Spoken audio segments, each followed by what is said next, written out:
Assalamualaikum warahmatullahi wabarakatuh. Halo semuanya, perkenalkan nama saya Manti Yulisti.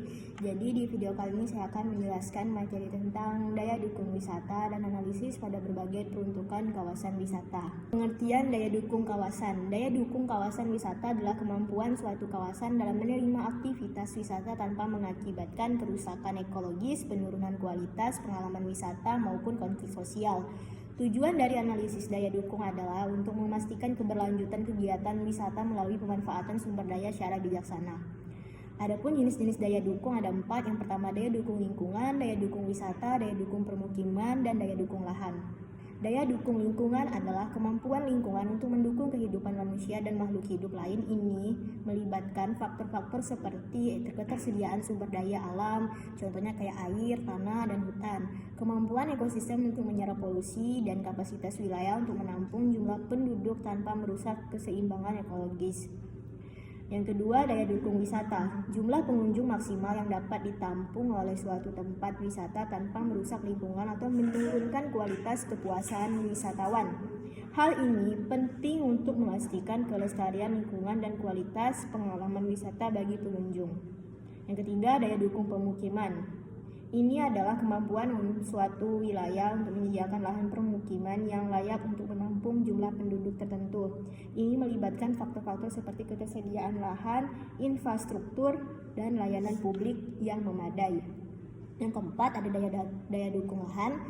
Kemampuan lahan untuk mendukung berbagai kegiatan seperti pertanian, perkebunan, dan atau permukiman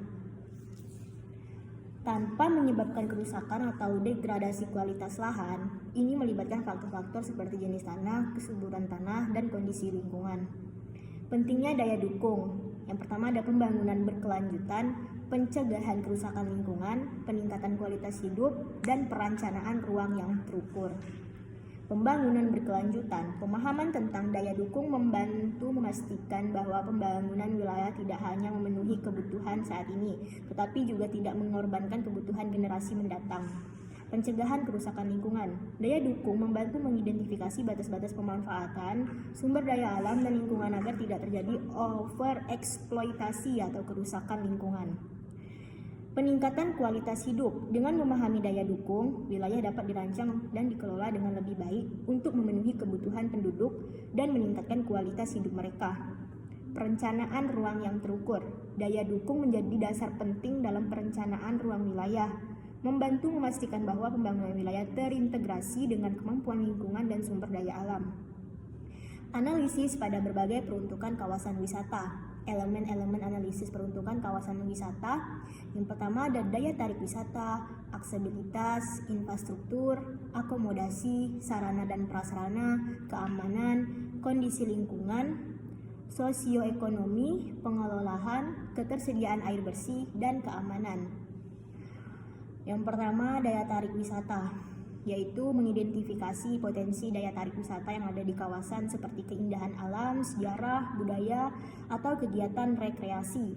Daya tarik yang unik dan menarik akan meningkatkan minat wisatawan untuk berkunjung. Yang kedua, aksesibilitas. Menilai kemudahan akses menuju lokasi wisata, termasuk jaringan jalan, transportasi umum, dan fasilitas pendukung lainnya. Aksesibilitas yang baik akan meningkatkan kenyamanan dan kepuasan wisatawan. Yang ketiga, infrastruktur. Memastikan ketersediaan infrastruktur yang memadai seperti sarana sanitasi, tempat parkir, penginapan, restoran, dan fasilitas lainnya yang mendukung kegiatan wisatawan. Yang keempat, ada akomodasi.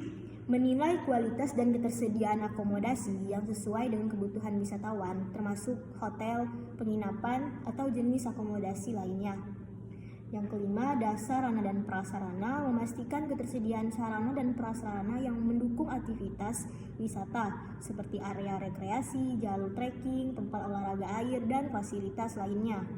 Yang keenam, keamanan. Menilai tingkat keamanan di kawasan wisata, termasuk keamanan fisik, keamanan dari bencana alam, dan keamanan terhadap gangguan kriminal. Yang ketujuh, kondisi lingkungan. Memastikan keberadaan kondisi lingkungan yang terjaga dan berkelanjutan termasuk pengelolaan sampah, pengawetan sumber daya alam, dan pengendalian polusi. Yang ke-8, sosioekonomi. memperhatikan dampak sosial dan ekonomi yang ditimbulkan oleh kawasan wisata terhadap masyarakat sekitar, termasuk peningkatan pendapatan lapangan kerja dan pengembangan budaya lokal.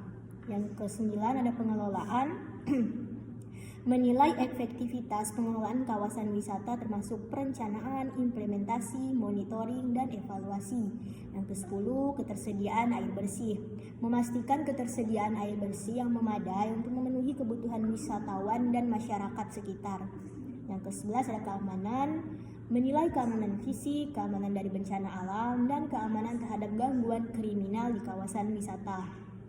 Teknik analisis, ada analisis SWOT, menganalisis kekuatan atau strength, kelemahan, weakness, peluang, opportunity, dan ancaman threats yang dihadapi oleh kawasan wisata. Analisis kelayakan, menilai kelayakan kawasan wisata dari berbagai aspek seperti ekonomi, sosial, lingkungan, dan teknis. Analisis indeks kesesuaian lahan, menentukan tingkat kesesuaian lahan untuk pengembangan kawasan wisata. Dan yang terakhir ada penilaian daya dukung, menilai kapasitas kawasan wisata untuk menampung jumlah wisatawan tertentu. Sekian pembahasan dari saya, terima kasih.